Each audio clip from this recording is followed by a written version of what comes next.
चलो राधा आ गई, तो आवाज नहीं आता है। एनीवे, अगर आवाज नेटवर्क इश्यू है तो चिंता नहीं करना, हम वीडियो भेज देंगे, उसको उसको सीख कर लेना, ठीक है। कहीं कहीं नेटवर्क का इश्यू है। Anyway, Dirichlet condition for Fourier series, आज ये टॉपिक पहला रहेगा, है ना। दूसरा टॉपिक हम लोग का रहेगा ऑर्थोगोनैलिटी। ये दो टॉपिक में लगता है समय गुजर जाएगा। ऑर्थोगोनैलिटी, ऑर्थोगोनैलिटी थोड़ा डिटेल चलेंगे हम ना। Orthogonality of sine and cosine function, sine and cosine, sine and cosine function, ये हम लोग पढ़ेंगे। ये दो टॉपिक आज के लिए हमको लगता है काफी हो जाएगा, लेकिन फिर भी हम लोग कोशिश करेंगे तीसरा टॉपिक पर ही जाने का। तीसरा है इंपॉर्टेंट इंटीग्रल्स, कुछ कुछ बता देंगे, 4-5 तरह के इंपॉर्टेंट इंटीग्रल है विदाउट प्रूफ। और इसका आपका होमवर्क रहेगा, उसको ट्राई करना है ना। कल भी कुछ होमवर्क दिए थे, खाली देखे ये बनाया है। इंपॉर्टेंट इंटीग्रल्स है, इसका हम विदाउट प्रूफ बताएंगे, आप लोग सॉल्व करके उसको भेजेंगे। फोर्थ पॉइंट होगा कैलकुलेशन ऑफ फूरियर कांस्टेंट, जो कल लास्ट टॉपिक था, उसमें थोड़ा समय लग जाएगा। कैलकुलेशन ऑफ फूरियर कांस्टेंट, इसका जानेंगे फूरियर कांस्टेंट्स, ये रह जाएगा। फोर्थ के बाद फिफ्थ, इसके बाद हम लोग पढ़ेंगे न्यूमेरिकल्स करेंगे इसी पर, है ना। ये अगर समझ लेंगे तो फिर हम लोग numericals on Fourier series, Fourier series पर न्यूमेरिकल्स करेंगे। और न्यूमेरिकल्स में भी मेनली हम लोग देखिए 2-4 तरह का न्यूमेरिकल करना है। एक आपको करना है sawtooth wave, sawtooth function, sawtooth function पढ़ना है। फिर आप लोग को ट्रायंगुलर वेव फंक्शन पढ़ना है, triangular and square wave form है, ट्रायंगुलर वेव फंक्शन पढ़ना है। और एक आप लोग को स्क्वायर वेव फंक्शन पढ़ना है, ठीक है। स्क्वायर वेव फंक्शन, इस सब का सब फंक्शन के रूप में आपको पढ़ना है। एक्चुअली इन सब का फूरियर सीरीज निकालना है, ठीक है। तो ये है। और एक लास्ट टॉपिक जो आप लोग लास्ट में सबसे पढ़ाएंगे, जो 7th टॉपिक होगा, वो आप लोग का होगा complex representation, complex representation of Fourier series, है ना। Complex representation of Fourier series, ठीक है। अब लोग वीडियो अपना ऑफ करके रखिए, है ना। वीडियो ऑफ करने से बीच बीच में स्क्रीन डिस्टर्ब होता है। फूरियर सीरीज, तो complex representation of Fourier series, तो इतने तरह का टॉपिक हम लोग को पढ़ना है, ठीक है। तो ये बहुत सारा टॉपिक है। और रिमेनिंग टॉपिक, आज का टारगेटेड टॉपिक कौन कौन सा है उसको हम टिक कर देते हैं, बाकी इतना टॉपिक रिमेनिंग है, आपको एक आइडिया मिल गया। आज का टारगेटेड टॉपिक है, पहला डिरिचलेट कंडीशन, और दूसरा orthogonality of sine and cosine function, और इंपॉर्टेंट इंटीग्रल्स। कोशिश करते हैं पहले ये तीनों पार्ट खत्म हो जाए। अगर ये तीनों पार्ट खत्म हो जाएगा तब हम लोग कैलकुलेशन ऑफ फूरियर कांस्टेंट करेंगे। तो हम लोग शुरुआत करेंगे पहला टॉपिक से, है ना। आज हम लोग शुरुआत करेंगे, पहले तो कल जो लास्ट किए थे वहीं से हम लोग शुरू करते हैं, है ना। नोट्स में आप लोग वहीं से आगे बढ़ाइएगा, नोट्स अगर बनाइएगा तो कल जो हम लोग लास्ट पढ़े थे जरा उसको हम लोग वापस लेके आते हैं, ठीक है। तो कल हम लोग लास्ट क्या पढ़े थे? कल हम लोग फूरियर सीरीज का एक्सपेंशन लिख के दिखाए थे लास्ट, यही ना था जी। लास्ट में फूरियर सीरीज को लिखे थे 2-3 फॉर्म में, ठीक है। फूरियर सीरीज का कौन कौन सा फॉर्म लिखे थे, है ना। यही शुरू करते हैं। आप लोग नोट्स जो बनाइएगा तो इसी को आगे बढ़ा दीजिएगा जो हम बताने जा रहे हैं। हाँ, लास्ट क्लास में हम लोग यही शुरू किए थे, हम लिखे थे कि एफ एक्स, ओह सॉरी, कभी कभी पेन भागता उल्टा पुल्टा, एफ ओमेगा टी, ये क्या हो रहा है?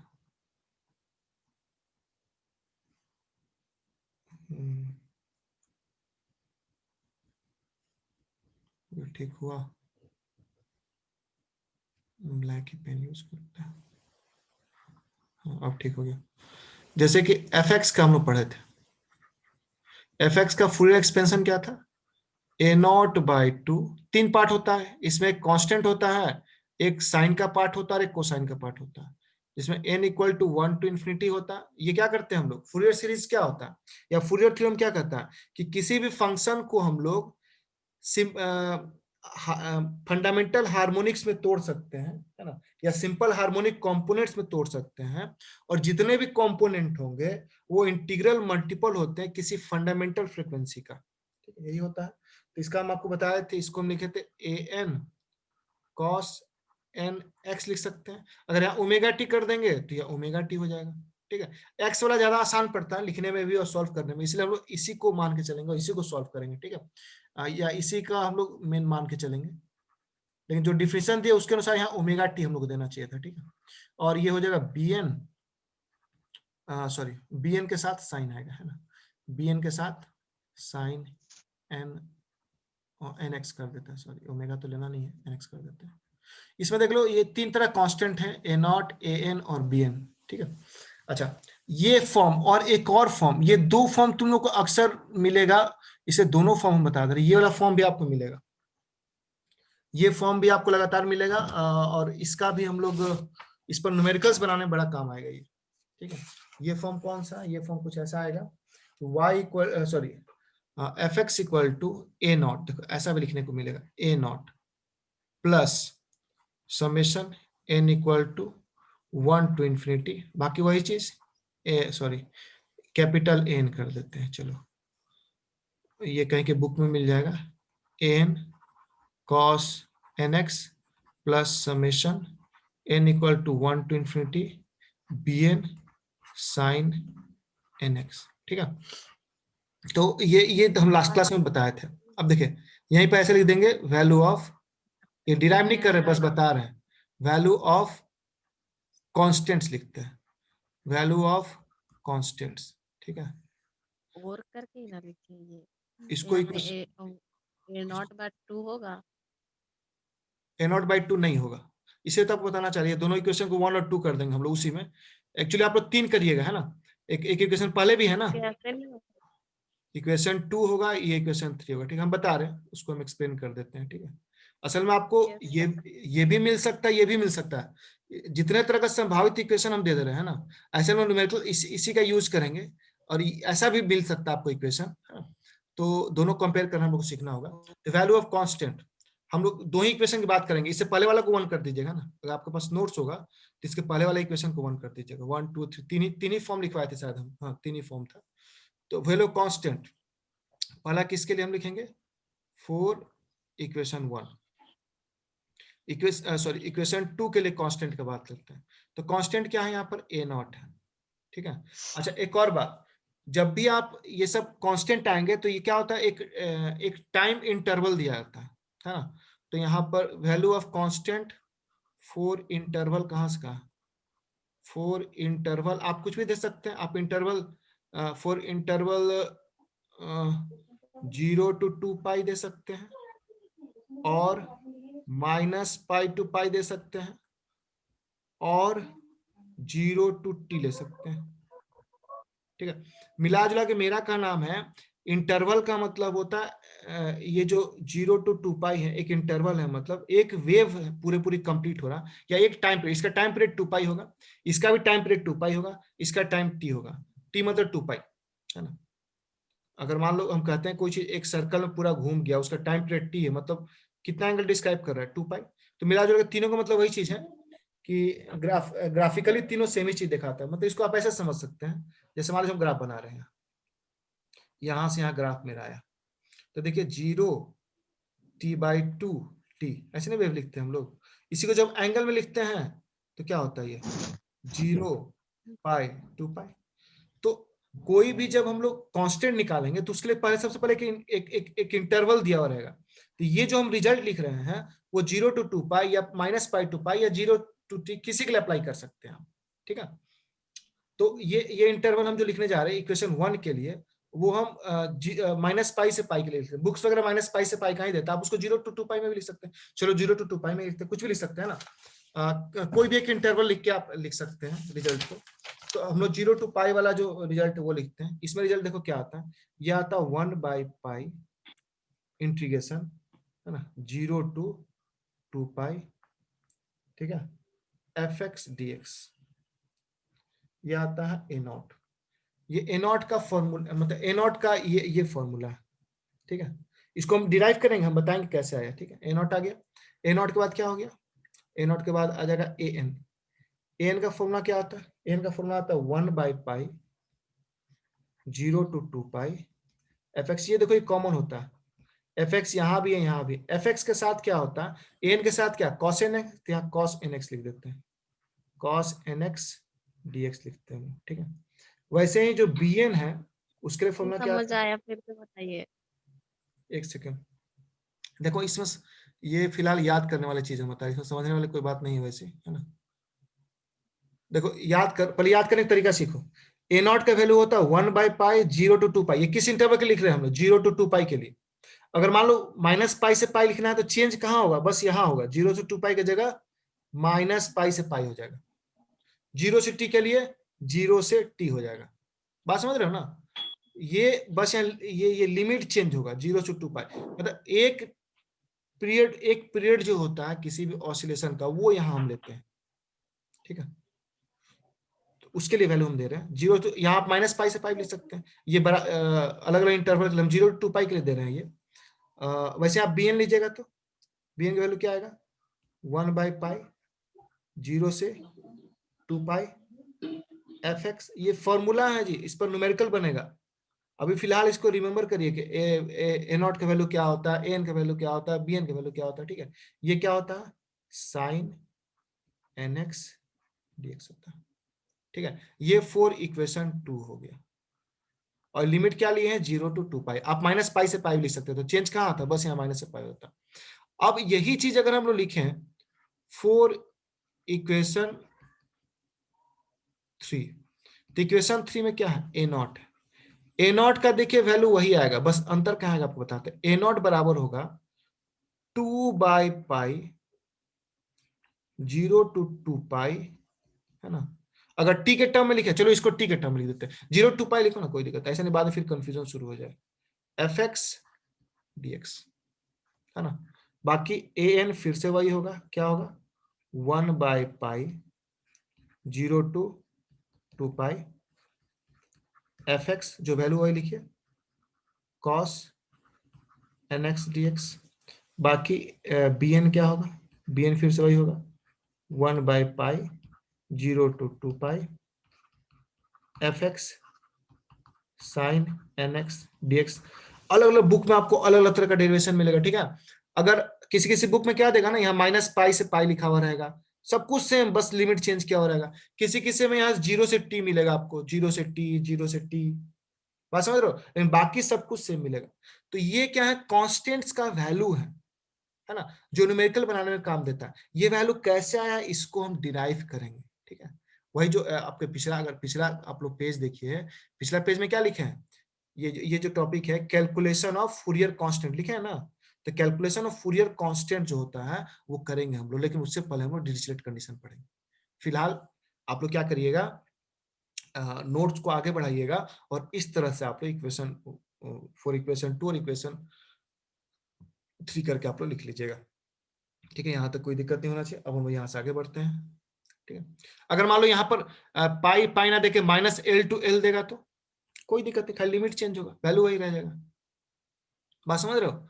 लिमिट कुछ भी हो सकता है ना। लिमिट मतलब एक सिंगल वेव का जो एक्चुअली टाइम पीरियड होता है, ये तो टाइम पीरियड जो होता है वो डिपेंड करता है कौन सा दिया गया है ना। तो ये जो generally 0 to 2π -π to π 0 to t, ये है एक्चुअली कैसा पीरियोडिक फंक्शन के लिए होता है। पीरियोडिक फंक्शन का एक पर्टिकुलर टाइम पीरियड होता है ना। तो ये हो गया। अब हम लोग यहाँ से आगे बढ़ते हैं। आगे हम लोग बात करेंगे किसका? डिरिचलेट कंडीशन की बात करेंगे, ठीक है। तो हम लोग काम करते हैं, नेक्स्ट पेज ही ले लेते हैं ना, वो ज्यादा बेटर रहेगा, है ना। बार बार पेज लेने से क्या होगा ना, अब जो जो लंबा लंबा आपको नोट जाता है एक ही में आ जाएगा। हम लोग बात करेंगे डिरिचलेट कंडीशन का। ये एग्जाम में पूछता है, Dirichlet condition for Fourier series. Fourier series के लिए डिरिचलेट का क्या कंडीशन था? डिरिचलेट ने क्या बताया कि कौन सा फंक्शन फूरियर सीरीज में व्यक्त हो सकता है। अभी तक तो हम इतना समझ चुके हैं कि कम से कम क्या वो पीरियोडिक होना चाहिए, लेकिन सिर्फ पीरियोडिक होना ही सफिशिएंट नहीं है ना। पीरियोडिक होने के साथ साथ कुछ और भी कंडीशन है जो फूरियर सीरीज मतलब जो कि डिरिचलेट ने वेरीफाई किया था, उसमें ऐड किया था, ऐड ऑन किया था, इसलिए हम लोग डिरिचलेट कंडीशन पढ़ते हैं, ठीक है। कि ये कंडीशन भी होना चाहिए तभी हमारा जो है फूरियर सीरीज, कोई फंक्शन जो होता है उसको हम लोग फूरियर सीरीज में एक्सप्रेस कर सकते हैं। ठीक है, तो क्या क्या कंडीशन है जरा इसको अच्छे से लिख लेते हैं। इसका स्टेटमेंट थोड़ा सा स्टेटमेंट जाएगा ही कि किसी भी फंक्शन को a function F X can be expanded as, उसको हम बढ़ा सकते हैं, एक्सपेंडेड इन किस में, Fourier series, expanded in Fourier series. ठीक है, फूरियर सीरीज लिख के ब्रैकेट में आप इसका वैल्यू दे दीजिएगा, यानी a0/2 प्लस समेशन, ऐसे लिखिएगा, एग्जामिनर थोड़ा खुश हो जाएगा कि आपको समझ में आता है सारा चीज, है ना। an cos n x ऐसे लिखते हैं हम लोग जी, प्लस bn sin nx, है ना, ऐसे लिखिएगा, एग्जामिनर बहुत खुश होगा, है ना। Fourier series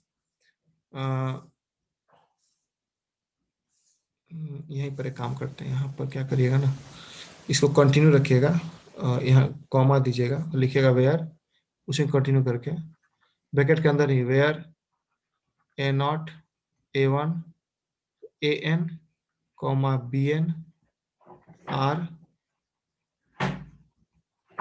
constant. ठीक है, तो a function can be expanded in Fourier series, यहाँ दे दिए हैं फूरियर सीरीज का दे दिए हैं constant, if number one,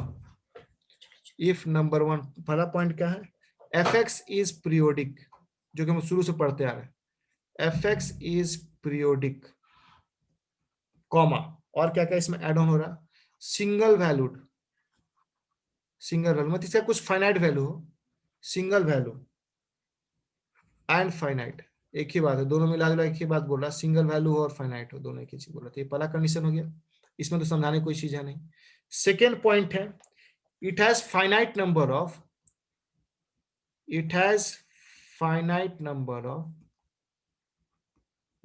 of discontinuities, ये समझना पड़ेगा, discontinuities, है ना, it has finite number of discontinuities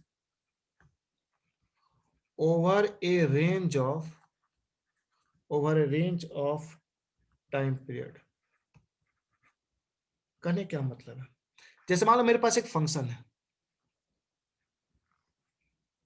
F x, इधर एक्स का एक्सपेंशन है, एफ टी ले सकते हैं, एफ टी एक फंक्शन, एफ टी लेकर बताना ज्यादा बेटर रहेगा, एफ टी लो, इधर टाइम का एक्सपेंशन। ये फंक्शन कुछ इस तरह का, देखो दोनों तरफ बना रहे हैं, आप भी एग्जाम में बना सकते हैं इसको, एग्जामिनर खुश हो जाएगा, है ना। मान लो ये फंक्शन है, दोनों तरफ फंक्शन बढ़ रहा है, मान लो फंक्शन इधर भी है, ये यहाँ गिरा, फिर ये फंक्शन यहाँ आया, यहाँ से फिर ऊपर उठा, ऐसे ये फंक्शन जा रहा है दोनों तरफ। ठीक है, इस फंक्शन का टाइम पीरियड सपोज करो, फंक्शन अपने आप को देखो कैसे रिपीट कर रहा है, ये यहाँ से यहाँ गया, फिर यहाँ से यहाँ गया, मतलब मान सकते हैं कि अगर इसको आप जीरो मानते हो, इस पॉइंट को अगर जीरो मानते हो, तो यहाँ टी मान लो, फिर ये फंक्शन अपने आप को टी समय बाद फिर देखो यहाँ रिपीट करेगा, फिर ऐसा आएगा, ये कंटिन्यू जाएगा इधर।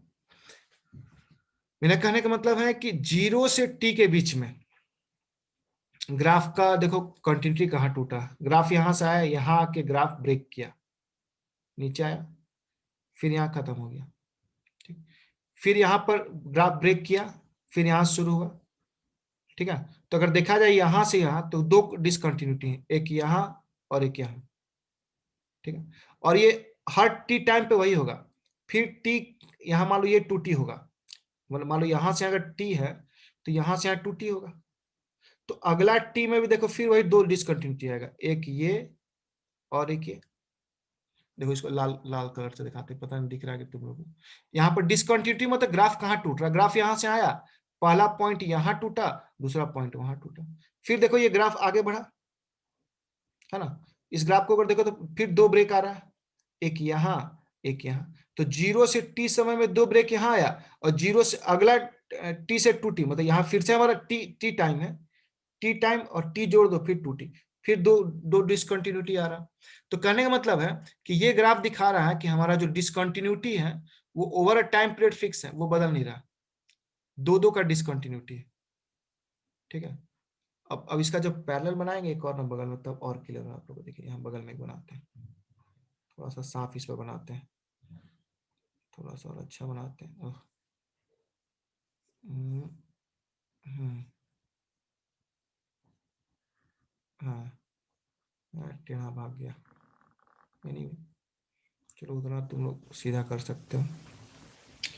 अभी देखो हम क्या करते हैं, फिर से वही टाइम, मान लो 0 से t में कोई ग्राफ अपने आप को रिपीट कर रहा है, ये t समय में। इस बार क्या है, ये देखो सिग्नल कुछ ऐसा है,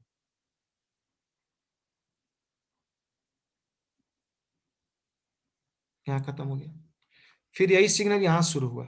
ठीक है, फिर ये सिग्नल मान लो यहाँ शुरू हुआ, फिर अगला 2t समय, ये ग्राफ अब देखो कैसा बन रहा है, फिर यहाँ शुरू हुआ graph.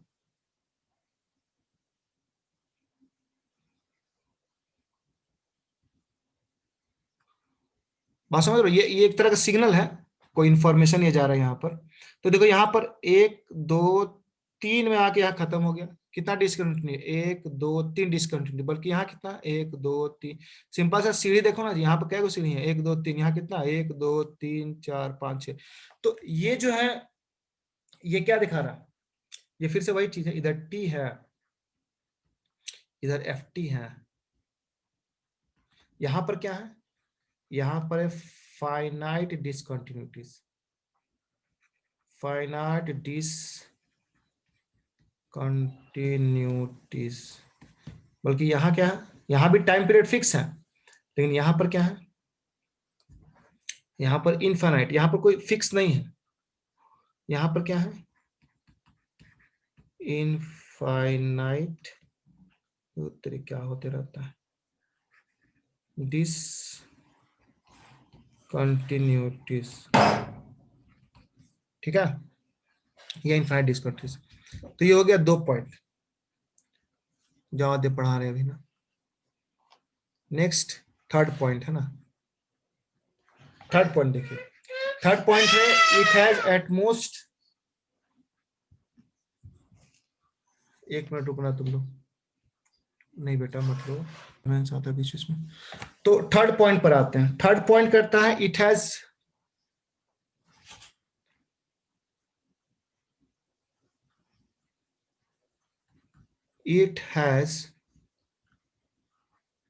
at most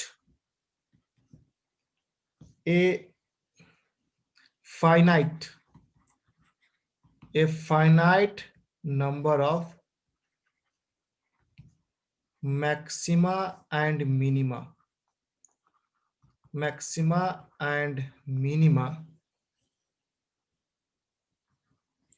over a range of time period,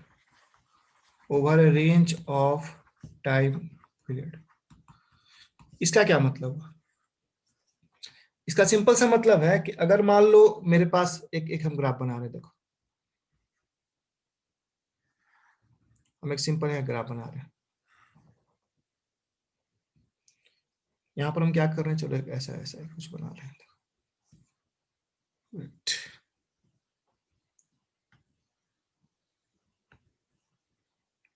यहाँ पर हम इस तरह का कुछ देखो इस टाइप का शेप बना रहे हैं, इधर भी कुछ शेप बना रहे इस टाइप का,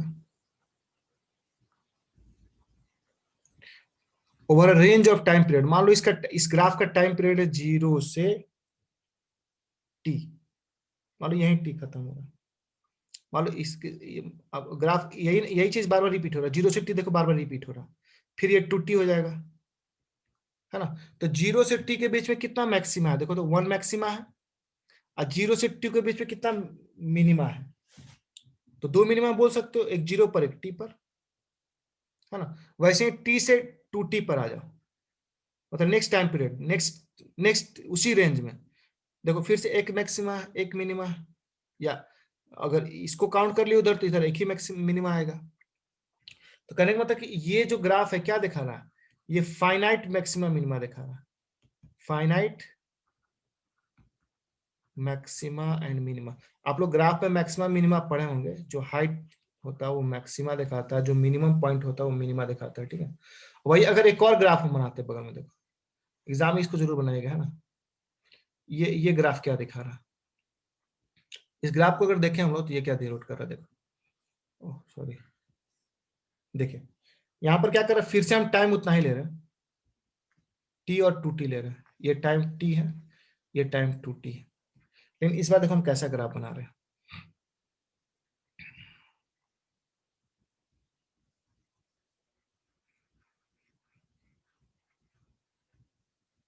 देखो तो पहला जो ये एफ टी दे देना है ना, इधर एफ टी है, इधर टी है, ग्राफ जो बना रहे हैं इस ग्राफ में भी ऊपर एफ टी है और ये टी का ग्राफ है, ये एफ टी ऊपर की ओर है और टी ऊपर की ओर है, ठीक है, इस तरह का ग्राफ।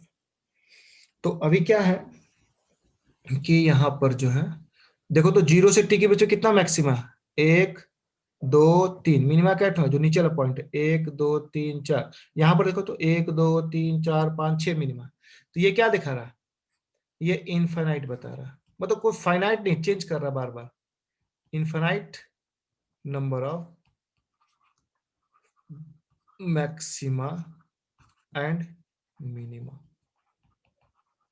इसलिए अगर ऐसा ऐसा होना चाहिए, ऐसा नहीं होना चाहिए ना, infinite number of maximum minima होना चाहिए, इनफाइनाइट नहीं होना चाहिए। थर्ड पॉइंट हो गया। और एक लास्ट पॉइंट है, फोर्थ पॉइंट, उसको देखा जाए। फोर्थ पॉइंट है function should be absolutely integrable, है ना, फंक्शन इंटीग्रेबल होना चाहिए, फंक्शन शुड बी